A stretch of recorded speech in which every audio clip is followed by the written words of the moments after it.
जी, pharmacology आपने याद रखना है कि डायबिटीज़ मिलिटस थेरेपी। डायबिटीज़ मिलिटस में जितने भी पेशेंट्स होते हैं आइदर टाइप 1 टाइप 2, उनको आपने मेडिसिन देनी होती है to decrease the level of glucose. Main मकसद आपका क्या होता है कि जो आपका ग्लूकोज का लेवल है वो बॉडी के अंदर कम करना है। क्लियर? अच्छा जी, वो कहता है all patient with diabetes मिलिटस should receive education on diet, exercise, blood glucose monitoring, complication management. जितने भी पेशेंट होते हैं वो सिर्फ ये नहीं कि आपने ड्रग्स देने हैं, उसके 4 पिलर्स हैं जो यहाँ पे बताया हुआ है कि आपने पहले उनको डाइट का समझाना है कि आपने कार्बोहाइड्रेट्स कंट्रोल कार्बोहाइड्रेट्स का इंटेक करना है, ग्लूकोज जो है उसको आप स्पाइक नहीं होने देना, मीठा आपने बहुत कम खाना है, कंट्रोल करके आपने हर चीज़ को खाना है। एक्सरसाइज साथ साथ करें कि हर खाने के बाद थोड़ा थोड़ा खाने के बाद 45 मिनट वॉक करें, हर चीज़ करें। और पेशेंट हमारे पास जब आते हैं ना कि उनको अगर ग्रेड 1 का फैटी लीवर है और हम उन्हें कहते हैं कि जी आपने वॉक करनी है, वो तो ऐसे करते हैं काम। हम कहते नहीं आपने वॉक करनी है, आपने चलना है 40 मिनट, वो तो मेरे को नहीं चलिया जाता, तो उसी कोई दवाई दो। तो इसके हम क्या दवाई दे सकते हैं? ठीक है, तो हमने उनको एक्सरसाइज के बारे में गाइडली जो सा वो करना होता है कि आपने जो सा एक्सरसाइज करनी है। ब्लड ग्लूकोज यानी कि आपने हाइपर और हाइपोग्लाइसीमिया को जो सा वो अर्ली जो सा वो डिटेक्ट करना होता है। और कॉम्प्लिकेशन मैनेजमेंट का क्या मतलब होता है कि आपने उनको बताना होता है कि आपकी जो ग्लूकोज है अगर ये आपकी बॉडी के अंदर स्पाइक कर जाती है, बहुत ज़्यादा हो जाती है, तो इसकी वजह से आपके जो बॉडी के अंदर अल्लाह ताला ने जो चीज़ें रखी हुई हैं सच लाइक गैग्स वगैरह, तो वो आपकी बॉडी के अंदर retinopathy, nephropathy, micro macrovascular disease के बारे में उनको गाइड करें कि उनकी वजह से आपको डिजीज़ हो सकती है। ठीक है, वो कहता है treatment differs based on type of diabetes. ठीक है, अब इस पेंसिल को क्या हो गया?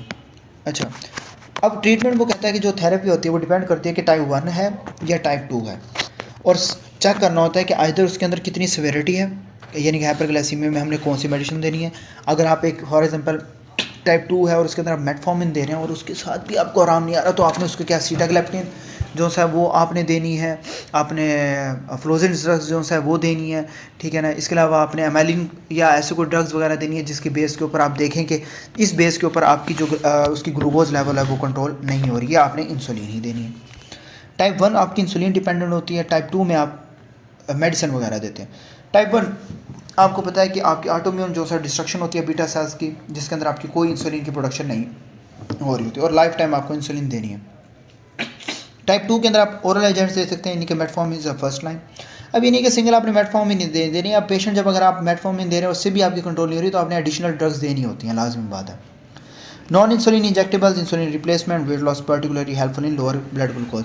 ओबीस पेशेंट हो और वो अर्ली ऑन डिटेक्ट हो जाए ना तो पेशेंट फिर भी ठीक हो जाता है, लेकिन अफसोस सी बात है जब आपके पैंक्रियाटिक बीटा सेल्स जो है वो डिस्ट्रॉय होते रहते हैं, अल्टीमेटली फिर वो क्या आ जाते हैं, इंसुलिन पे आ जाते हैं। जब उनको ट्रिपल थेरेपी भी ट्रिपल मेडिसिन भी आपको ऐड करके दे रहे हो ना कि 3 मेडिसिन आपने खानी और उससे भी ठीक ना हो रहा, तो वो इंसुलिन डिपेंडेंट हो जाते हैं। अच्छा, फिर आ जाता है आपका gestational diabetes मिलिटस, insulin replacement if nutrition therapy and exercise alone fail. यानी कि जो गेस्टेशनल डायबिटीज़ मिलिटस उसके अंदर आपने ओरल जो से ड्रग्स होते हैं वो आपको जो इनिशियल रिप्लेसमेंट है वो क्या है, अगर आपकी न्यूट्रिशन थेरेपी और एक्सरसाइज फेल हो जाए तो उसके अंदर आपने क्या देना होता है, इंसुलिन देना होता है, which is regular insulin for D के, यानी कि आपको डायबिटिक की डोसेज में। और इंसुलिन ही क्यों? बिकॉज इंसुलिन जो होता है वो प्रेगनेंसी के अंदर जो है वो सेफ़ होती है। ठीक है, तो हम वो उन्हें दे सकते हैं, और ड्रग्स अगर देंगे तो वो प्लेसेंटा को जो है वो क्रॉस कर सकती है। जब भी हम IV इंसुलिन रैपिडली देते हैं तो उसकी वजह से ग्लूकोज लेवल और केटोन्स आपका ठीक हो जाते हैं, तो उसकी वजह से आप DK के अंदर भी आप ये दे सकते हैं, हमने पहले भी पीछे पढ़ा है।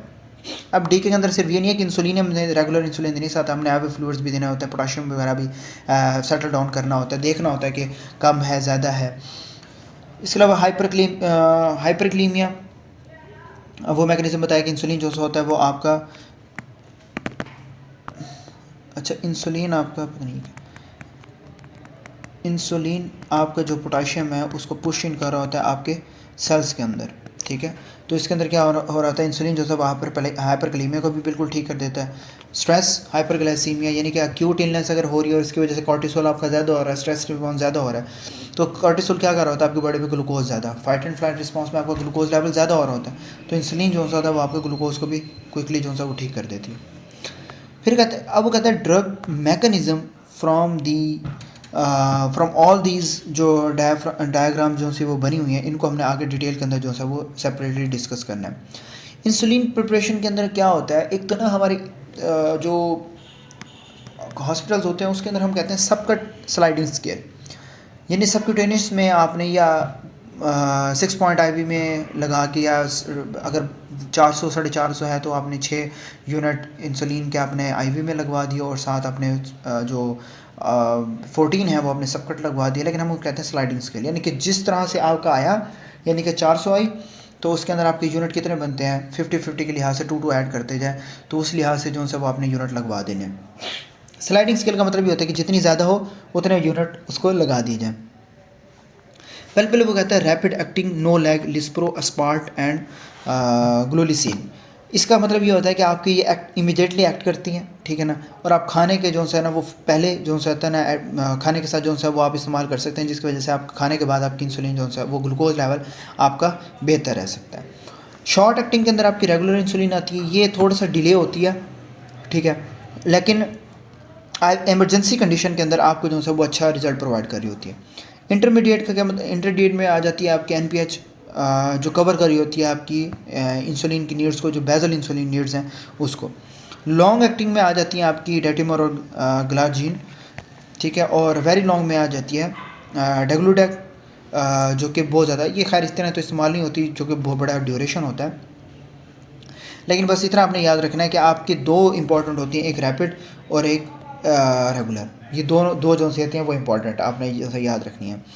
वो कहते हैं बाइंड इंसुलिन रिसेप्टर्स, आपकी जो इंसुलिन होती है वो आपकी टायरोसिन काइनेज के साथ बाइंड होती है, अपने रिसेप्टर्स के साथ बाइंड होती है, ठीक है ना, और फिर वो एक्टिवेट होते हैं। फिर आपको पता है कि आपके जो उनसे गेट्स होते हैं, GLUT2 GLUT4, GLUT2 which is insulin independent, GLUT4 which is insulin dependent. फिर उसकी वजह से आपको इंसुलिन जो से ग्लूकोज एंटर होती है, फिर ATP बनता है, फिर पोटाशियम के चैनल क्लोज होते हैं, फिर कैल्शियम एंटर होता है, फिर वो आपके जो इंसुलिन होते हैं वो आपकी जो मेम्ब्रेन्स और जो आपकी यहाँ पे मेम्ब्रेन्स के स्नैप प्रोटीन्स और इनके स्नैप प्रोटीन्स के दरमियान रास्ता बना के इंसुलिन को ब्लड के अंदर रिलीज़ करवाती है। तो इंसुलिन क्या करता है, आपके लीवर के अंदर आपकी ग्लूकोज की स्टोरेज जो सा होता है वो आपका ग्लूकोज की स्टोरेज जो सा होता है वो कम करता है एज ग्लाइकोजन, और ग्लूकोनियोजेनेसिस यानी कि फॉर्मेशन ऑफ न्यू ग्लूकोज को भी आपका कम कर रहा होता है। मसल्स के अंदर आपका ग्लाइकोजन को जो सा वो इंक्रीज़ कर रहा होता है स्टोर्ड फॉर्म, और प्रोटीन सिंथेसिस को भी बढ़ाता है। फैट के अंदर आपका ट्राइग्लिसराइड्स की सिंथेसिस करवा रहा होता है, और सेल मेम्ब्रेन में जो पोटेशियम है उसको जो है वो अपटेक करवा रहा होता है इंसुलिन में। दैट्स वाई जब भी आप DK का पेशेंट देखेंगे तो उसके अंदर आपने पोटेशियम है उसको 2 आवरली मॉनिटर करते रहना। एडवर्स इफेक्ट में ये है कि आपको जब ज़्यादा आप इंसुलिन वगैरह देंगे तो टू मच इंसुलिन से आपको ग्लूकोज कम हो जाएगा। लिपोडिस्ट्रॉफी में आपका जो फैट है वो आपका इंजेक्शन जो सा हम दे रहे होते हैं वहाँ से जो सा फैट है वो चेंजेस हो जाती हैं, ठीक है ना। और हाइपर सेंसिटिविटी के अंदर जो सा है वो रिएक्शन में ये हो सकता है कि आपको इंसुलिन की वजह से आपको कोई एलर्जिक रिएक्शन वगैरह ना हो जाए। इसके अलावा क्योंकि इंसुलिन एक एनाबॉलिक हार्मोन है तो इसलिए आपको वेट गेन जो है वो देखने को मिलेगा, क्योंकि आपको ग्लूकोज वो आपका लाजमी जो है वो स्टोर करता रहता है। बस आपने इतना याद रखना है कि जो आपकी रैपिड इंसुलिन है वो आपकी क्विक होती हैं, ठीक है, और उनका जो ड्यूरेशन होता है वो बहुत ज़्यादा शॉर्ट होता है। आपकी जो रैपिड एक्टिंग होती है, आपकी जो रेगुलर इंसुलिन होती है वो मॉडरेट ऑनसेट होती है, और मैक्सिमम जो सा वो हॉस्पिटल्स के अंदर यही यूज़ की जाती हैं। इसके अलावा आपका NPH है इसके अंदर जो सा वो डिलेड होता है, ठीक है ना। ग्लार्जिन जो होता है वो आपका क्या होता है, फ्लैट होता है, उसका कोई पीक नहीं होता है, लॉन्ग ड्यूरेशन तक होता है। फिर आ जाता है आपका डायबिटीज़ मिलेटस थेरेपी। अब ये आपके टाइप 2 के अंदर जो से है ना वो मैक्सिमम आप मेडिसिन वगैरह देते हैं। अब इसके अंदर आपकी इंसुलिन सेंसिटिविटी पे भी बात है, आपकी इंसुलिन सिक्रीशन पे भी बात है, ग्लूकोज डिपेंडेंट इंसुलिन सिक्रीशन पे भी बात है, जो ग्लूकोज की एब्सॉर्प्शन है उस पर भी बात है, ठीक है। पहले हम पढ़ते हैं metformin which is the most important drug all दो। मैकेनिज्म क्या है, वो कहते हैं inhibit mitochondrial glycerol 3 phosphate dehydrogenase. ये जो एंजाइम होता है ये आपका ग्लूकोनियोजेनेसिस के अंदर बड़ा इंपॉर्टेंट रोल प्ले कर रहा होता है, यानी कि जो आपकी ग्लूकोज की प्रोडक्शन हो रही होती है फ्रॉम द लीवर, इसके अंदर MGPD जो होता है वो इंपॉर्टेंट रोल प्ले कर रहा होता है। जब इसकी इनिबिशन हो जाएगी तो बताएं ग्लूकोज बनेगा, यानी कि आपका जो MGPD है वो ग्लूकोज को बना रहा है। लेकिन जब ये नहीं होगा तो ग्लूकोज बनेगा, जब यही नहीं है तो ग्लूकोज भी नहीं बनेगा। जब ग्लूकोज नहीं बनेगा तो बॉडी के अंदर ग्लूकोज की स्पाइक नहीं होगी और ग्लूकोज की प्रोडक्शन कम हो जाएगी। Inhibition of hepatic gluconeogenesis and the action of glucagon. Normally जो लीवर होता है वो लैक्टेट को यूज़ करता है साथ ग्लाइसरोल को ग्लूकोज बनाने के लिए। मेटफॉर्मिन इसको ब्लॉक कर देता है, ठीक है ना, और डिक्रीज़ कर देता है फास्टिंग ग्लूकोज को। आल्सो ग्लूकागॉन का जो इफेक्ट होता है, जो ग्लूकोज को बनाने में हेल्प आउट कर रहा होता है, रिलीज़ करने में हेल्प आउट कर रहा होता है, उसको भी कम कर देता है और बॉडी के जो ग्लूकोज लेवल है वो बिल्कुल ठीक हो जाता है। Increase glycolysis peripheral glucose Uptake, increase insulin sensitivity. अब वही बात है कि इंसुलिन का जो वर्क है वो ये कर रहा होता है कि आपकी जो मसल्स और फैट सेल्स हैं उनको उनमें जो है वो स्टोर कर रहा होता है और ग्लूकोज को सेल्स के अंदर डाल रहा होता है और ब्लड ग्लूकोज को कम करवा रहा होता है। अब साफ सी बात है, जब ग्लूकोज वही इंसुलिन वाला काम मेटफॉर्मिन कर रहा है कि आपके सेल्स के अंदर जो होता है वो डाल रहा है तो उसकी वजह से आपको जीआईटी अपसेट हो सकता है, ठीक है, due to local intestinal effect. Lactic acidosis is important, क्योंकि जब आपका ग्लूकोनियोजेनेसिस कम हो जाती है आपकी बॉडी के अंदर, आपकी ग्लूकोज की ग्लूकोनियोजेनेसिस, आपकी बॉडी के अंदर जो ग्लूकोज फॉर्मेशन है वो कम हो जाएगी, तो उसकी वजह से जो आपका लैक्टेट होता है वो आपका ग्लूकोज के अंदर चेंज नहीं होता। जब लैक्टोज आपका ग्लूकोज के अंदर चेंज नहीं होगा तो लैक्टेट की अकोमोडेशन होना स्टार्ट हो जाएगी, यानी कि आपका जो लैक्टेट होता है वो बॉडी के अंदर सबसे बेहतर बढ़ता जाएगा और उसकी वजह से आपको एसिडोसिस होने के चांसेस ज़्यादा होंगे, यानी कि लैक्टिक एसिड है ना, तो एसिड ज़्यादा होता रहेगा। Youth with caution in renal insufficiency. अब किडनी जो होता है वो रिस्पॉन्सिबल होती है लैक्टेट को क्लियर करने के लिए, लेकिन अगर रीनल फेलियर है तो वो भी उसके रिस्क ज़्यादा हो जाते हैं। Vitamin B12 deficiency, because long term अगर आप यूज़ करें तो वो अब्जॉर्प्शन जेटी अब्जॉर्प्शन को इरिटेट करेगी, जिसकी वजह से विटामिन B12 डिफिशिएंसी नहीं होगी। वेट लॉस ऑफन डिजायर्ड, यानी कि एपेटाइट, भूख कम लगना, उसकी वजह से इंसुलिन की जो है वो रेजिस्टेंट भी जो बॉडी है वो कम हो जाती है। फिर वो कहते हैं पियोग्लिटाजोन आपकी जो है वो भी इंक्रीज इंसुलिन सेंसिटिविटी है, यानी कि वही इंसुलिन वाला जो है वो काम कर रही होती है। वो कहता है ये एक्टिवेट कर रही होती है PPAR गैमा न्यूक्लियर रिसेप्टर, यानी कि ये एक जीन रेगुलेटर होती है, जो आपकी जो जीन के एक्सप्रेशन है उनको क्या कर देती है, जीन, क्योंकि जीन रेगुलेटर है तो जीन के ऊपर इसने वर्क करना है और उसके एक्सप्रेशन को क्या कर देना है, चेंज कर देना है। इसके अंदर क्या कहता है, increase insulin sensitivity and level of adiponectin. Adiponectin जो होता है ना वो इंसुलिन के जो रिसेप्टर्स हैं उनको इम्प्रूव कर रहा होता है, जिसकी वजह से इंसुलिन जो ग्लूकोज है वो आपके सेल्स के अंदर अच्छे से ज़्यादा से ज़्यादा जो है वो जाती है। Regulation of glucose metabolism and fatty acid storage. Pioglitazone जो होता है वो आपकी जो मेटाबॉलिज्म है उसको ज़्यादा से ज़्यादा रोल कर रहा होता है कि आपकी जो फैट है उसकी स्टोरेज हो और जो ग्लूकोज है उसकी अच्छी जगह पे जो है वो यूटिलाइजेशन, पियोग्लिटाजोन। और यही आपकी जो है वो क्या कहते हैं, आपका मेडिसिन जो से होती है वो आपकी कम्बिनेशन थेरेपी के अंदर जो है कम्बिनेशन जो होता है वो उसका आता है, ग्लिपिजाइड साथ आपकी पियोग्लिटाजोन और इस तरीके से जो है वो आपके आते हैं। अब एडवर्स इफेक्ट में क्या आता है, वेट गेन, क्योंकि सबसे सी बात है, मैंने अभी आपको पीछे बताया कि वो रेगुलेट कर रहा है ग्लूकोज की metabolism into fatty acid storage, तो वेट गेन कर रहा है, यानी कि फैट की जो स्टोरेज है वो क्या कर रहा है, ज़्यादा, तो फैट जब स्टोरेज ज़्यादा होगी तो वेट क्या होगा, गेन। इसके अलावा oedema because of fluid retention, heart failure, increase risk of fracture and delayed onset of action several weeks. Fluid overload की वजह से क्या करता है, heart failure which is a very important feature of pioglitazone, और affect करता है bone की मेटाबॉलिज्म को। और डिलेड ऑनसेट का मतलब ये होता है कि जो उनसे सारी बात उसने जीन ट्रांसक्रिप्शन के थ्रू वर्क करना होता है तो उसका जो इफेक्ट होता है वो क्या होता है, कम होता है। So it is metformin and pioglitazone, और हम लास्ट के अंदर इसकी समरी भी अच्छे से डिस्कस करेंगे, परेशान हो।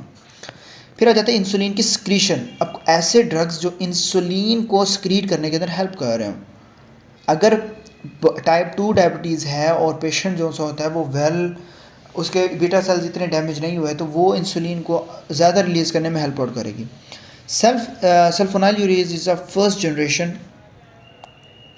जनरेशन जिसमें आपके कहते हैं क्लोप्रोपामाइड एंड डोलप्यूटामाइड।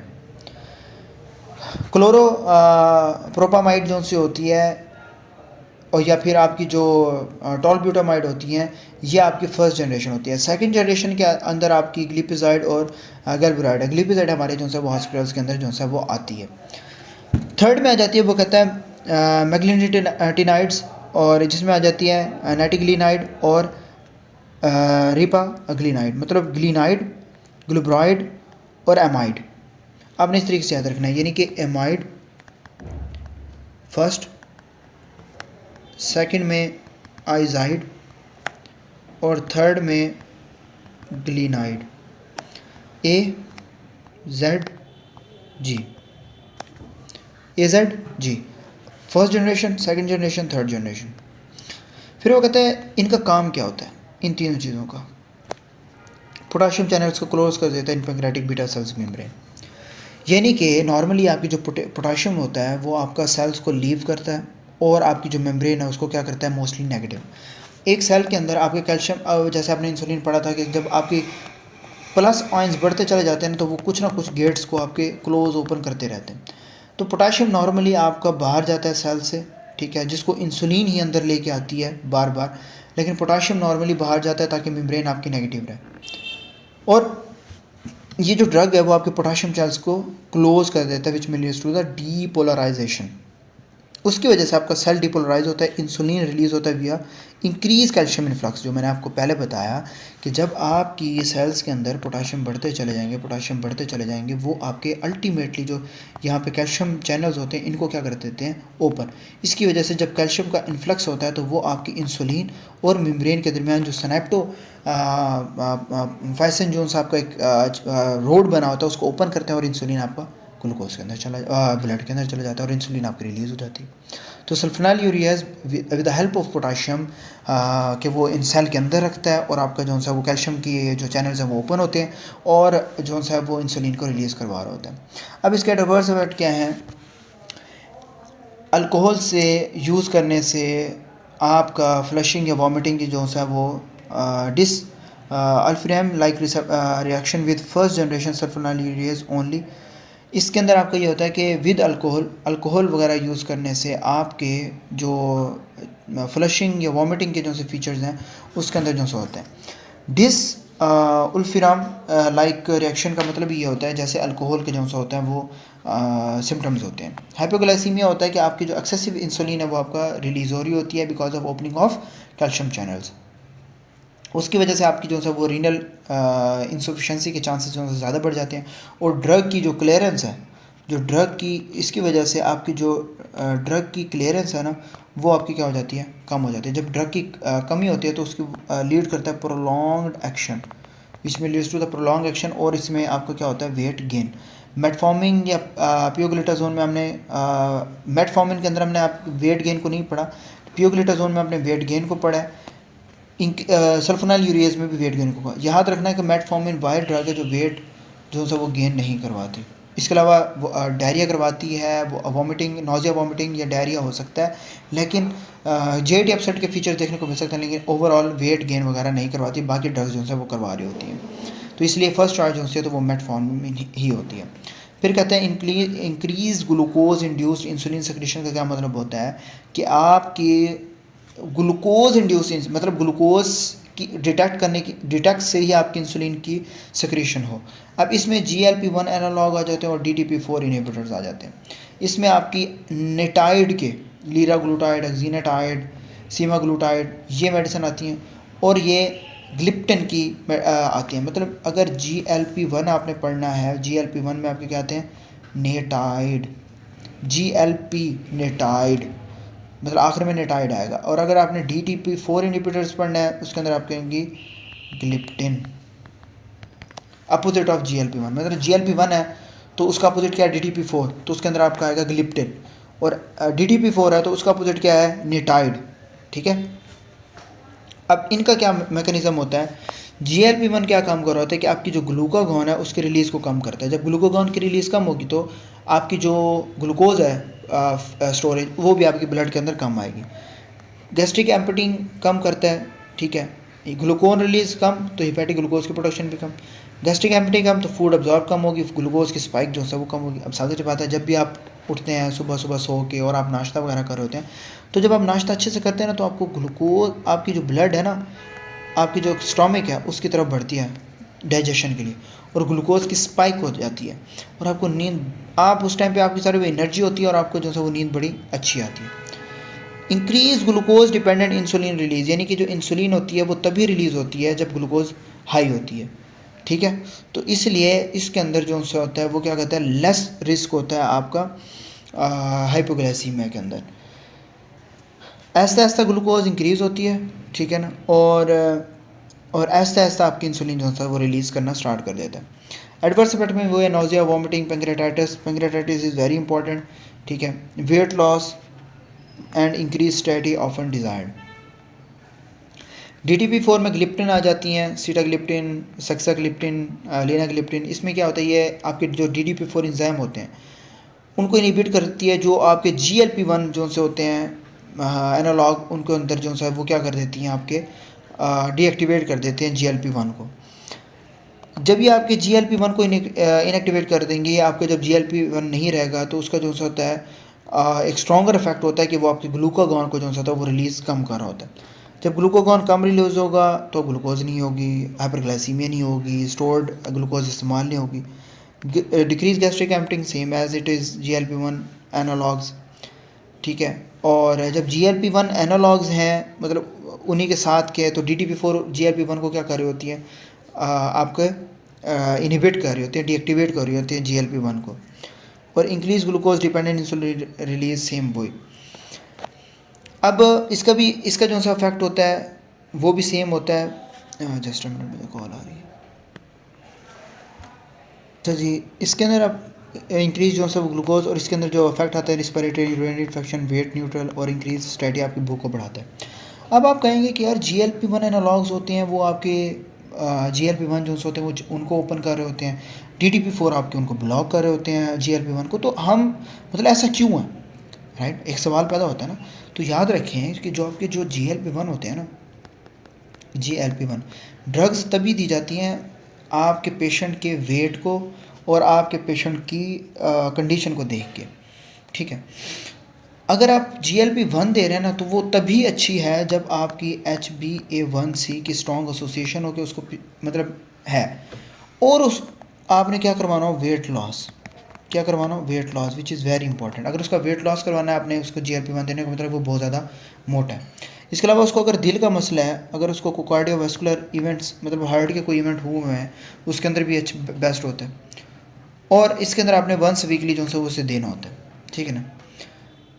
लेकिन अगर आप DTP4 यूज़ करें ना, तो DTP4 आपने उन पेशेंट्स के अंदर इस्तेमाल करें जो पेशेंट इंजेक्शन नहीं लेना चाहता, यानी कि अगर उसको माइल्ड डायबिटीज़ और वो इतना मोटा भी नहीं है, तो इसके अंदर आप जो है वो पेशेंट को दे सकते हैं, ठीक है। और ये इसके अंदर जो है वो जो साइड इफ़ेक्ट्स हैं वो होते हैं, बट इसके अंदर कोई वेट लॉस नहीं होता, याद रखें। ये उन्हीं पेशेंट्स के अंदर होता है जो मोटे ज़्यादा नहीं होते। तो पेशेंट्स के हिसाब से हमने जो है वो मेडिसिन वगैरह देनी होती है। अच्छा जी, नेक्स्ट आपका आ जाता है sodium glucose decrease glucose absorption, यानी कि हमारी बॉडी के अंदर जो अब्जॉर्प्शन है ग्लूकोज की, उसको क्या करना, उसको कम कर देना, ठीक है। उसमें पहला आ जाता है सोडियम ग्लूकोज ट्रांसपोर्टर को इनहिबिटर, इसमें फ्लोजेंस की ड्रग, और मैंने ये MCQs बारहा आपको जो है वो बताया भी है, और आपको मैंने जो है वो MCQs भी भेजे हैं इसके कि सोडियम ग्लूकोज जो ट्रांसपोर्टर्स हैं, को ट्रांसपोर्टर्स इनहिबिटर्स में आपको कैसे रोल कर रहा होता है। ये MCQs मैंने ग्रुप्स में काफ़ी बार शेयर किए। ये ब्लॉक कर रहा होता है reabsorption of glucose in the proximal convoluted tubule. आपके नॉर्मली किडनी जो होता है ऑब्जॉर्व कर रहे हैं ग्लूकोज को, लेकिन ये ड्रग जो होता है वो ग्लूकोज को यूरिन के अंदर जो होता है वो ज़ाया करवाता जाता है, ठीक है, ताकि आपकी बॉडी के अंदर हाइपरग्लाइसीमिया ना हो। अब जब आपका कर रहा होता है तो उसकी वजह से हमको क्या देखने को मिल रहा होता है, ग्लूकोज यूरिया, विच इज़ मतलब यानी कि शुगर्स इन यूरिन। इसके अलावा UTIs, कैंडिडियासिस जैसे जो है वो हमें फीचर्स देखने को मिल रहे होते हैं, बिकॉज आपका याद रखें, आपका जो बैक्टीरिया होता है, बैक्टीरिया है चाहे फंगाई है, ये आपका ग्लूकोज अगर बॉडी के अंदर ज़्यादा ना मीठा ज़्यादा खाते हैं, उसके अंदर आपका जो होता है ग्लूकोज रिच एरियाज़ के अंदर जो है वो ज़्यादा ग्रो करते हैं, इनको हेल्प मिलती है। डिहाइड्रेशन करवा सकते हैं बिकॉज ऑफ ऑस्मोटिक ड्यूरेसिस, और ऑर्थोस्टेटिक हाइपरटेंशन हो सकता है बिकॉज ऑफ वॉल्यूम लॉस। और वेट लॉस होता है क्योंकि आपका ग्लूकोज जो होता है वो लॉस हो रहा है यूरिन के अंदर। Use with caution in renal insufficiency, decrease efficiency with decrease GFR, यानी कि जो किडनी है वो प्रॉपरली तरीके से वर्क करना चाहिए। अब ये नहीं है कि पेशेंट के जो है वो गुर्दे उड़े पड़े हों और आप जो है उनको ये वाली मेडिसिन दे रहे हो, ठीक है, उसको तो कोई असर नहीं होना। फिर आ जाता है आपका alpha glucosidase inhibitors are acarbose and miglitol. ये मुझे एक्राबोज तो हमेशा मुझे भूलता है, खैर। Inhibit intestinal brush borders alpha glucosidase, इसमें क्या होता है कि जो इंजाइम्स होते हैं ना, इनिबिट कर रहा होता है आपके बॉर्डर्स को, जिसकी वजह से जो इंजाइम्स होते हैं वो आपके कार्ब्स को ब्रेक करते हैं और ग्लूकोज बनाते हैं। इसके अंदर वो क्या करता है, delayed carbohydrate hydroxylase and glucose absorption.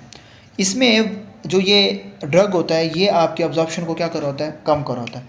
Slower the digestion, decrease post mill glucose. आपकी जो ग्लूकोज होती है फिर उसी तरीके से जो है वो कम कम कम कम कम रिलीज़ हो रही होती है, लेकिन उसका इफेक्ट ये होता है कि आपकी जो है वो जेआईटी जो है वो अपसेट होना स्टार्ट हो जाती है, ठीक है ना। और ऐसा जो है वो रीनल सफिशिएंसी को कोई रिकमेंड जो होता है ना, आपकी अगर रीनल सफिशिएंसी है तो उसमें आपने रिकमेंड नहीं करनी। और ड्रग्स अगर देखें तो अमाइलिन एनालॉग है विच इज़ प्रेमलिन टाइड जो सी है, ये आपकी ग्लूकोगॉन की रिलीज़ को कम कर देती है, गैस्ट्रिक एम्पटी कर देती है, सेम एज GLP-1 मतलब मोटे पेशेंट्स के अंदर आप ये चीज़ दे सकते हैं, विच मिल टू हाइपोग्लाइसीमिया, नोजिया और भूख को जो है वो बढ़ा देता है। फिर आ जाती है आपकी, अच्छा पहले एक दफ़ा समरी देख लेते हैं, सॉरी। मेटफॉर्मिन क्या कर रही है आपकी, मेटफॉर्मिन आपकी लीवर की जो ग्लूकोज है आपके उससे कम रिलीज़ करवा रही है, आपकी लीवर की ग्लूकोज को कम प्रोड्यूस करने दे रही हैं, ठीक है। उसकी वजह से आपको क्या मतलब आपका जो MGPD है जो आपका ग्लूकोज बाहर निकाल रहा होता है उसको कम, लीवर की ग्लूकोज कम, उसकी वजह से लैक्टेट जो होता है जो ग्लूकोज में चेंज होता है उसकी वजह से लैक्टिक एसिडोसिस आपको देखने को मिल रहे होते हैं और GIT अपसेट हो जाता है। पायोग्लूटाजोन आल्सो इंक्रीज इंसुलिन सेंसिटिविटी, वो भी सेम है, ये क्या कि आपके जो रिसेप्टर्स होते हैं उनको ब्लॉक कर रहे होते हैं, ठीक है, जिसकी वजह से आपकी जो ग्लूकोज है वो आपकी उसकी रेगुलेशन करवा रहा होता है, लेकिन इसके अंदर वेट गेन होता है। कोई पूछे कि अगर आपकी इंक्रीज इंसुलिन सेंसिटिविटी के अंदर आपको मेटफॉर्मिन क्या करवाता है, तो आपने कहना है वेट गेन नहीं करवा रहा होता, और अगर पियोग्लिटाजोन है वो आपकी वेट गेन करवा रहा होता है। फिर सल्फोनाइलयूरेज है जिसमें इंसुलिन आपकी ज़्यादा से ज़्यादा जो है वो रिलीज़ करवा रही होती है और लीड टू द हाइपोग्लाइसीमिया। आज द जनरेशन 1 2 3 काम एक ही है। ग्लूकोज इंड्यूस्ड इंसुलिन सेक्रेशन में आपके GLP-1 होते हैं जो आपकी ग्लूकोगॉन को कम रिलीज़ करवाते हैं और गैस्ट्रिक एम्पटिंग जो है वो स्लो कर देते हैं, यानी कि गैस्ट्रिक को कम और उसकी वजह से कम ग्लूकोज अपटेक होती है और कम जो है वो इंसुलिन रिलीज़ होती है, और वो आपको थोड़ी इंसुलिन है तो थोड़ी ग्लूकोज रिलीज़ होगी और उसी की वजह से आपको बेहतर बॉडी के जो है वो फंक्शन देखने को मिलेंगे। But recommended in a patient which have weight gain, तो वेट लॉस के लिए इंपॉर्टेंट है कि वेट लॉस करवाना है तो GLP-1 दे दो। DDP4 सेम वो इंजाइम को जो है वो इनएक्टिवेट करती है, लेकिन वेट मॉडरेट डायबिटीज़ है तो तब देनी है, अदरवाइज़ नहीं, तो ये वेट लॉस के लिए नहीं है ऑलरेडी। फिर आ जाता है आपका सोडियम ग्लूकोज को ट्रांसपोर्टर, जिसके अंदर आपका ग्लूकोज जो है वो यूरिन के अंदर फेंक देता है और आपकी बॉडी के अंदर जो है वो ग्लूकोज का लेवल कम कर देता है, और इसके अंदर सेम वही है कि आपको UTI और डिहाइड्रेशन जो होने के चांसेस ज़्यादा है, तो लीवर किडनी के अच्छे से वर्क करना अच्छा है। फिर आपका आ जाता है alpha glucosidase inhibitors. Alpha glucosidase inhibitors क्या होते हैं, जो आपकी इंसुलिन सेंसिटिविटी को इंक्रीज़ करवा रहे होते हैं और वेट गेन करवा रहे होते हैं, और हार्ट फेलियर जो होता है उनके जो होता है वो करवा रहे होते हैं, इंपॉर्टेंट होते हैं वेट गेन के लिए, और हार्ट फेलियर में जो होता है वो रोल प्ले कर रहे होते हैं, और ब्लॉटिंग के अंदर जो होता है वो GIT को जो है वो डिस्टर्ब कर रहे होते हैं, ठीक है। नेक्स्ट वो कहता है वट इज़, अच्छा फिर आगे अब ये जो सी मेडिसिन है वो आपकी स्टार्ट होगी आपकी वो थायराइड हाइपोथायराइड से। इसमें पहले वो क्या कहता है कि आपकी जो थायोनामाइड्स हैं ये आपको इसमें ड्रग्स आ जाती हैं, एक की आपकी आती है प्रोपाइल थायोरेसिल और एक आती है आपकी मेथिमाजोल। अब ये दोनों जो सी ड्रग्स होती हैं ये आपकी ड्रग ऑफ चॉइस भी होती हैं, किसके अंदर आपकी जो थायराइड है उसके फंक्शनिंग के अंदर। अब इसका मैकेनिज़्म क्या है, ये ब्लॉक करती हैं थायराइड पेरोक्सीडेज को। थायराइड पेरोक्सीडेज एंजाइम कहाँ पर रिस्पॉन्सिबल होता है, आपको पता है कि आपके आयोडाइड को आयोडीन में चेंज करना, ऑर्गेनिफिकेशन करना और कपलिंग करना, तो उस सारे में ये आपका ब्लॉक कर रही होती है, ठीक है। अब जब इसको आप ब्लॉक करेंगे तो ऑक्सीडेशन ख़त्म, ऑर्गेनिफिकेशन भी ख़त्म, और आपकी जो कपलिंग है वो भी ख़त्म, ठीक है। उसकी वजह से इनिबिशन हो गया आपकी थायराइड हार्मोन की T3 जो है वो आपको कम हो जाना स्टार्ट हो जाएंगे, ठीक है। तो उसकी वजह से आपकी कोई किसी भी किस्म की थायराइड हार्मोन नहीं बनेंगे। क्लिनिकल यूज़ क्या है, क्लिनिकल यूज़ क्या है कि आप हाइपोथायराइडिज्म के अंदर जो है वो दे सकते हैं, जब आपके T3 T4 जो है वो बन रहे होते हैं, आपके ऑक्सीडेशन को जो है वो ब्लॉक कर रही होती है, ठीक है, और ऑर्गेनिफिकेशन को ब्लॉक कर देगी, MIT DIT नहीं बनेंगे, कपलिंग को भी कर देगी। तो नेट इफेक्ट क्या होगा कि आपका जो T3 या T4 है वो आपका कम होना स्टार्ट हो जाएगा इन द हाइपोथायराइडिज्म। अच्छा, पीटीयू प्रोपाइल जो सा होता है वो आपकी पी, तो प्रेगनेंसी के अंदर जो सा वो आपको जो सा वो यूज़ हो सकता है। तो जो प्रोपाइल थायरोसिल है वो ब्लॉक कर रहा होता है आपका 5-डीआयोडीनेज एंजाइम। 5-डीआयोडीनेज एंजाइम किस में रिस्पॉन्सिबल होता है? T4 को आपकी T3 और रिवर्स T3 की कन्वर्जन के लिए जो सा वो इस्तेमाल हो रहा होता है, क्योंकि T4 की अमाउंट ज़्यादा होती है हमारी बॉडी के अंदर। तो पीटीयू इज़ द प्राइमरी आपका जो सा वो फर्स्ट ट्राइमेस्टर की प्रेगनेंसी में भी यूज़ होता है, और सेकंड थर्ड में आप मेथिमाजोल जो सा वो यूज़ कर रहे होते हैं। ड्यू टू मेथिमाजोल जेनेसिटी यानी कि उसका इफेक्ट की वजह से जो है वो आपका जो आपको प्रोपाइल थायरोसिल है वो आपकी कन्वर्जन को जो है वो ब्लॉक कर रहा होता है। इसी की वजह से जो एक्टिव हार्मोन्स होते हैं वो आपके डिक्रीज़ कर रहा होता है एक्टिव हार्मोन्स को, ठीक है। तो प्रोपाइल थायरोसिल जो सा होता है वो प्रेगनेंसी में भी यूज़ होता है, और थायराइड स्टॉर्म में भी जो सा होता है वो यूज़ हो सकता है। अब मेथिमाजोल क्यों नहीं यूज़ कर रहे होते हम? इसकी जो सी हिपेटोटॉक्सिसिटी है, यानी कि आपकी जो लिवर की टॉक्सिसिटी है उसको जो सा वो बढ़ा देता है। तो अगर पीटीयू अगर आपकी लिवर की टॉक्सिसिटी को बढ़ा दे तो आप स्विच कर जाते हैं मेथिमाजोल पे। लेकिन आपकी जो मेथिमाजोल है वो सेकंड या थर्ड टाइमेस्टर में यूज़ होगी, ठीक है, ताकि आपकी जो सेकंड या थर्ड टाइमेस्टर या long term use of propyl thiouracil है वो आपकी लिवर की जो है वो टॉक्सिसिटी करवा देती है। Methimazole use in second and third semester pregnancy due to risk of PTU induced hepatotoxicity, not use in treat Graves of ophthalmopathy treated with glucosteroid. अब आपकी जो जब आई डिजीज या ऑटोमिन इन्फ्लेमेशन होती है तो हम स्टेरॉइड वगैरह यूज़ कर रहे होते हैं, ना कि एंटी थायराइड, क्योंकि ऑलरेडी उसकी जो है वो ऑटोमिन कंडीशन है, सेल्स बढ़ते चले जा रहे हैं, T3 T4 आपकी बॉडी में हाइपरथायराइडिज्म की कंडीशन बढ़ती चली जा रही है, और उसकी वजह से आपको एक्सोथैलेमस जैसे जो है वो फीचर्स आपको लीड लैग अपीयरेंस जो है वो देखने को मिल रही होती है। एडवर्स इफेक्ट में वो कहता है स्किन रैश, ए ग्रैनुलोसाइट्स, यानी कि स्किन रैश तो एक कॉमन माइल्ड्रेक्शन है, लेकिन ए ग्रैनुलोसाइटोसिस मोस्ट इंपॉर्टेंट होता है, विच इज़ वेरी रेयर लेकिन वेरी इंपॉर्टेंट। मतलब न्यूट्रोफिल्स कम, इन्फेक्शन जो है वो ज़्यादा हो जाता है। और पेशेंट अगर आपके पास आए फीवर प्लस सोर थ्रॉट और उसको आपका हाइपरथायराइडिज्म भी है, तो आपने उसका जैसा वो मेडिसिन क्या करवा देनी है, कम रुकवा देनी है, आपने उसको स्टॉप करवा देनी है। ए प्लास्टिक एनीमिया, हेपेटोटॉक्सिसिटी यानी कि ब्रोन मैरो की सप्रेशन करवाना स्टार्ट कर देती है ये ड्रग्स, और हेपेटोटॉक्सिसिटी स्पेशली पीटीयू अगर लॉन्ग टर्म फर्स्ट टाइमेस्टर में ठीक है ओके, फिर सेकंड में आप मेथिमाजोल पे स्विच कर जाएं, पीटीयू को जो है वो छोड़ जाएं। Propyl thiouracil has been associated with ANCA positive vasculitis, यानी कि ऑटोइम्यून वेसल्स की जो इन्फ्लेमेशन है उससे एसोसिएट कर रही होती है। And methimazole is possible teratogenic can cause aplasia cutis, जो से आपकी स्किन है जो स्किन है उसकी जो है वो एब्सेंस हो जाती है, मतलब बचपन से जब बच्चा पैदा होता है तो उसकी क्या होती है, स्किन नहीं होती। फिर आ जाता है लिवोथोरेक्सिन एंड लियोथोरेक्सिन। ये भाई सिम्बल्स इज़ दैट हाइपोथायराइडिज्म के पेशेंट के अंदर लाइफ लॉन्ग चलती है, लाइफ लॉन्ग ये खाते हैं medicine. Hormone replacement of T4 और T3, avoid levothyroxine with anti acid bile acid ligands and ferrous sulphate decrease absorption, यानी कि आपके T3 T4 और T3 जो है उसके बनाने के लिए हेल्प कर रहे होते हैं अगर बॉडी के अंदर जो है वो नहीं होते। अब वो कहते हैं कि अवॉइड क्यों करनी है, क्योंकि ये बाइंड कर जाती हैं गट के साथ, ठीक है ना, और उसकी वजह से एब्जॉर्प्शन कम कर देती हैं। क्लिनिकल यूज़ में क्या है, वही हाइपोथायराइडिज्म, मैक्सिडीमा और may be misuse for weight loss. Obvious सी बात है जब आप गोलियां खाएंगे तो उसकी वजह से आपके जो T3 T4 हैं वो आपके जो रिसेप्टर्स हैं क्या कहते हैं उनको जो है वो मतलब T3 T4 जो सा होता है वो आपका हाइपोथायराइडिज्म के अंदर जो सा इन्वॉल्व हो रहा होता है, तो उसकी वजह से जो आपके हाइपरथायराइडिज्म करवाना स्टार्ट कर देता है, आपका जो रिएक्शन है वो ज़्यादा कर देता है। ये इन गोलियां खाने से वो T3 T4 ऑलरेडी बॉडी के अंदर होता है नॉर्मल पेशेंट के अंदर, मजीद गोली खाते हैं तो वो हाइपोथायराइडिज्म की स्टेट के अंदर चले जाते हैं, और उसमें आपका जो वेट लॉस है वो ज़्यादा से ज़्यादा जो है आपको मेटाबॉलिक एक्टिविटी ज़्यादा होती है और वेट लॉस की तरफ पेशेंट आ जाता है। लेकिन सारी बात है इसकी कॉन्सिक्वेंसेज बड़े गंदे होते हैं।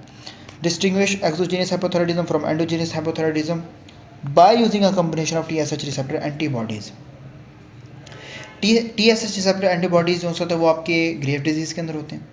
रेडियो एक्टिव आयोडीन जो से अपटेक है एंडोजीनियस के अंदर हाई होती है, और एक्सोजीनियस अगर बाहर से दे रहे हैं तो रेडियो सारी बात अगर बाहर से आप दे रहे हैं आयोडीन तो सारी बात है उसके अंदर आपका अपटेक जो है वो कम होगा। लेकिन इनसाइड एज अगर एंडोजीनियसली खुद ऑर्गन जो है आयोडीन के अपटेक करवा रहा है, जिसके अंदर हमारे कॉमनली हमारी बॉडी के अंदर वुल्फ-चाइकोफ इफेक्ट पैदा हो जाता है, तो उसके अंदर आपका रेडियो एक्टिव अपटेक जो है वो ज़्यादा होता है। और ultrasound and measurement of thyroid blood flow on ultrasound, और ग्रेव डिजीज़ के अंदर जो है वो ब्लड फ्लो जो है वो ज़्यादा होता है। एडवर्स इफेक्ट में सारी बात है टैकीकार्डिया हो सकता है, हाइपोथायराइडिज्म सिम्टम जो उनसे जितने भी होते हैं वो हो सकता है कि जब आप मेडिसिन वगैरह दे सकते हैं कि ज़्यादा से ज़्यादा T344 प्रोड्यूस हो रहे हैं, हीट इंटॉलरेंस, ट्रेमर या रिदमिया जैसे फीचर्स पैदा। फिर वो कहता है हाइपोथैलेमिक पिट्यूटरी ड्रग्स, कोनीवेप्टोन, टोलवेप्टोन, दोनों एडीएच एंटागोनिस्ट हैं, यानी कि आपकी जो एडीएच है उसको जो है वो ब्लॉक कर रहे होते हैं, और जो है यूज़ किस में हो रहे होते हैं, SIDH जिसके अंदर एक्सेसिव जो है वो वाटर की हमें रिटेंशन ज़रूरत होती है। मतलब SIDH क्या होता है, एक्सेसिव वाटर में, यानी कि अनअप्रोप्रिएट ADH की सिक्रेशन। तो उस ADH की सिक्रेशन को रोकने के लिए आपको उसे दे रहे होते हैं ड्रग्स, कोनीविप्टोन या टोलविप्टोन। डिमेक्लोसाइक्लिन, डिमेक्लोसाइक्लिन जो है वो ADH एंटागनिस्ट होते हैं। अटेट्रासाइक्लिन ये भी ऐसे ADH के अंदर जो है वो इन्वॉल्व हो रहते हैं। डेस्मोप्रेसिन इज ADH एनालॉग, ये मिमिक कर होते हैं ADH को। अगर हमारे सेंट्रल डायबिटीज़ इंसिपिडस है, ये वॉन विल्सन डिजीज़ है, उसके अंदर जो है वो अगर ADH आपकी बॉडी के अंदर जो है वो नहीं बन रहा तो हम डेस्मोप्रेसिन दे सकते हैं, जो कि सेम टू सेम ADH होता है बट आर्टिफिशियल होता है। ग्रोथ हार्मोन देते हैं कि अगर आप डेफिशिएंसी हो रही हो या टर्नर सिंड्रोम जहाँ पे आपकी ग्रोथ ना हो रही है तो उसके अंदर ग्रोथ को इंक्रीज़ करवाने के लिए हम देते हैं। ऑक्सीटोसिन यूट्राइन की इंस्ट्रक्शन करवाने के लिए देते हैं। सेकंड लेबर स्टेज के अंदर मोस्ट प्रोबेबली जो है वो देते हैं।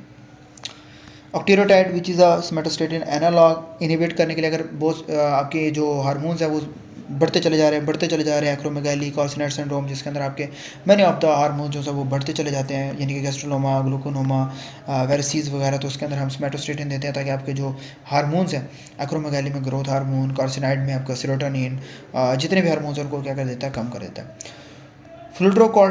फ्लूड्रोकॉर्टिसोन, मैं आपको इसका मैकेनिज़्म बताऊं तो ये मैंने MCQs भी उसमें शेयर किया हुआ है ग्रुप के अंदर ना, बड़ा इंटरेस्टिंग सा है। Synthetic analogue of aldosterone with glucocorticoid. अच्छा, जो स्टीरॉयड है ना, जो मैंने जो व्हाट्सएप ग्रुप है ना, उसके अंदर मैंने ये भेजा हुआ है फ्लूडोकॉर्टिसोन वाला ना, तो उसमें आपने नीचे ना 3 लिखे होंगे कि अल्डोस्टेरोन, कॉर्टिसोल, फ्लूडोकॉर्टिसोन, डेक्सामेथासोन, हाइड्रोकॉर्टिसोन, ये सारों के लिखे हुए हैं कि कौन सा ड्रग ग्लूकोकॉर्टिकॉइड ज़्यादा रखता है या मिनरल कॉर्टिकॉइड। तो वो एक दफ़ा आपने MCQs वहाँ से ग्रुप से जाके देख लेना, अदरवाइज मैं दोबारा भी सेंड कर दूंगा। फ्लूडोकॉर्टिसोन रिमेन फ्लूइड, यानी कि एक्ट करता है जस्ट लाइक एल्डोस्टेरोन, सोडियम की रीअब्जॉर्प्शन और वाटर की रिटेंशन। सारी बात है, सोडियम की जब रीअब्जॉर्प्शन होगी तो आपका जो वाटर है उसको फॉलो करता है। मिनरल कॉर्टिकॉइड ज़्यादा रोल प्ले कर रहा होता है। इन प्राइमरी एडिनल इंसफिशिएंसी, जब आपका एडिनल ग्लैंड कम होता है तो अल्डोस्टेरोन कम प्रोड्यूसर होता है, तो ये जो सा होता है फ्लूडोकॉर्टिसोन उस तरीके से एक्ट कर रहा होता है। तो उसमें जो सा आता है वो आपकी बॉडी के अंदर अल्डोस्टेरोन प्रोड्यूस करता है, सोडियम की रिटेंशन करवा रहा होता है और आपकी वाटर की बॉडी के अंदर रिटेंशन ज़्यादा हो जाती है। एडवर्स इफेक्ट में क्या है, similar to glucocorticoids, also oedema, exacerbation of heart failure और हाइपर पिगमेंटेशन। जिस तरह से ACTH जो सा होता है वो जब रिलीज़ होता है तो साथ आपका MSH भी आपका जो सा वो रिलीज़ करवा रहा होता है, यानी कि आपका अगर आपने एडिसन्स डिजीज़ पढ़ी हो तो उसके अंदर आपका सारी बात है ADH, आपका तो एड्रीनल ग्लैंड का मसला हो रहा होता है ना, हाइपो एल्डोस्टेरोनिज्म, तो उसमें आपको जो सा होता है आपका एड्रीनल ग्लैंड कम हो रहा था, तो उसकी वजह से कॉर्टिसोल और आपका जो एंड्रोजन्स है कॉर्टिसोल है वो कम से कम प्रोड्यूस हो रहे होते हैं। तो उसमें उस कंडीशन के अंदर जो सा होता है वो आपका ACTH तो रिलीज़ हो रहा होता है, तो वो साथ के साथ आपकी क्या करवा रहा होता है, हाइपर पिगमेंटेशन करवा रहा होता है। Oedema because of fluid retention, सबसे बात आप जब देंगे तो सोडियम ज़्यादा वो रीअब्जॉर्ब करेगा, रिटेंशन करवाएगा, उसकी वजह से वाटर की रिटेंशन होगी और एडिमा होने के चांसेस ज़्यादा, और उसी की वजह से वॉल्यूम ओवरलोड होगा और आपकी जो है ACTH की ज़्यादा की वजह से एडिसन में हाइपर पिगमेंटेशन देखने को मिल रही होती है। क्लियर। नेक्स्ट आ जाता है लास्ट टू सीनाकाल्सिड, वही कैल्सिटोनिन से आपको जो है वो आ जाना चाहिए। Sensitize calcium sensing receptors in parathyroid gland circulating calcium leads to hypoparathyroidism, यानी कि सीनाकाल्सिड, यानी कि नॉर्मली जो आपका पैराथायरॉइड हार्मोन है वो क्या कर रहा होता है, कैल्शियम सेंसिंग रिसेप्टर्स को वो कर रहा होता है, डिटेक्ट करता है ब्लड के कैल्शियम लेवल को। तो नॉर्मली आपका कैल्शियम कम तो पैराथायरॉइड हार्मोन ज़्यादा, कैल्शियम ज़्यादा तो parathyroid hormone condition, parathyroid hormone की सिक्रीशन कम। लेकिन सीनाकाल्सिड क्या करवा रहा होता है, ये आपकी कैल्शियम सेंसिंग रिसेप्टर्स को क्या करवा होता है, इनकी सेंसिटिविटी इंक्रीज़ करवा रहा होता है। तो इवन जो नॉर्मल कैल्शियम है ना वो हाई नज़र आता है टू द ग्लैंड, तो उसकी वजह से आपकी जो पैराथायरॉइड हार्मोन है वो क्या हो जाते हैं, सिक्रीशन कम हो जाती है, और पैराथायरॉइड हार्मोन का ऐसा लगता है कि शायद ना बॉडी के अंदर कैल्शियम बहुत ज़्यादा बनना स्टार्ट हो जाता है, तो जो ग्लैंड होता है वो सप्रेस कर देता है पैराथायरॉइड हार्मोन की सिक्रीशन को। तो जब पैराथायरॉइड हार्मोन की सिक्रीशन कम होती है तो उसकी वजह से आपको क्या देखने को मिलता है, पैराथायरॉइड हार्मोन कम, बोन की रिजॉर्प्शन कम और कैल्शियम की रिलीज फ्रॉम द बोन भी कम। क्लिनिकल यूज़ क्या है, secondary hyperparathyroidism in patient with CKD receiving hemodialysis, यानी कि अगर जब भी आपको जो है वो क्रोनिक किडनी डिजीज़ जैसी कंडीशन होगी तो उसके अंदर आपको आपकी जो फॉस्फेट की जो एक्सक्रीशन है वो जो होता है वो CKD के अंदर फॉस्फोट की एक्सक्रीशन कम हो जाती है, तो इसकी वजह से हाइपरफॉस्फेटीमिया जो सा होता है वो आपको देखने को मिल रहा होता है। ठीक है, तो इस वजह से सेकेंडरी हाइपर पैराथायरॉयडिज्म जो सा उसके अंदर यूज़ हो सकती है अगर जो पेशेंट CKD के हों।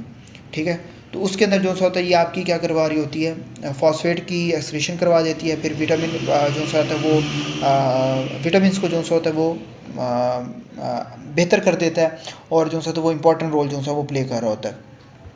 हाइपरकैल्सीमिया इन प्राइमरी हाइपरपैराथायरॉयडिज्म पैराथायरॉयडेक्टोमी फेल्स और इन पैराथायरॉयड हार्मोन कार्सिनोमा, यानी कि जो पैराथायरॉयड हार्मोन है उसके अंदर यानी कि ट्यूमर या एडिनोमा है उसमें आपका पैराथायरॉयड हार्मोन ज़्यादा होता है ना, और कैल्शियम भी ज़्यादा होता है।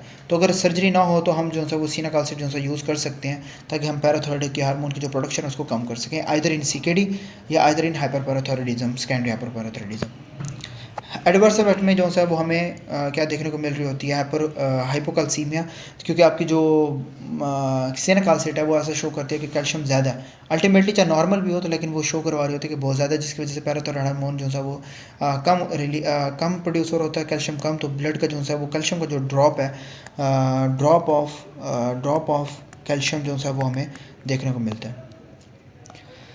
बाकी ये जो सी दोनों ड्रग्स हैं मैंने आज तक कभी ना एग्ज़ाम में देखी है ना कहीं किसी और जगह पे देखी है, लेकिन बस ये आपने कॉन्सेप्चुअल सिर्फ आपने इतना याद रखना है कि आपकी जो सवेलामेर है या फिर आपकी जो कैटाइन एक्सचेंज ड्रग्स हैं इसके अंदर आपने याद रखना है कि आपके फॉस्फेट के साथ जो है वो बाइंड कर रही होती है, और आप CKD के अंदर जो पेशेंट है उसके अंदर यूज़ कर रही होती है ताकि वो गट जो है वो रिलीज़ हो जाए, और साइड इफेक्ट जो है उसका GIT अपसेट होता है।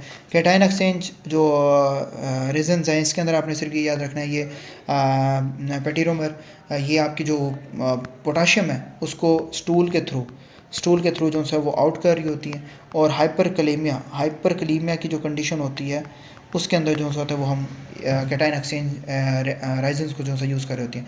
अब ये कंडीशन है तो उसके अंदर हमें हाइपोकलीमिया देखने को मिल जाता है। Thank you so much guys for watching the endocrine for this, कि आपने एंडोक्राइन सिस्टम को देखा पढ़ा, और प्लीज़ जितनी भी ये प्लेलिस्ट है ये कंप्लीट है, तो आपने इसको जो है वो लाइक और सब्सक्राइब जो है वो लाजमी करना है, इससे जो है वो कॉन्फिडेंस बूस्टअप होता है। नेक्स्ट इंशाल्लाह वो हम यह जनरल सर्जरी स्टार्ट करेंगे, रिमेंबर साथ हम कोई ना कोई एक सिस्टम जो है वो हम स्टार्ट करेंगे। Clear? Thank you so much everyone.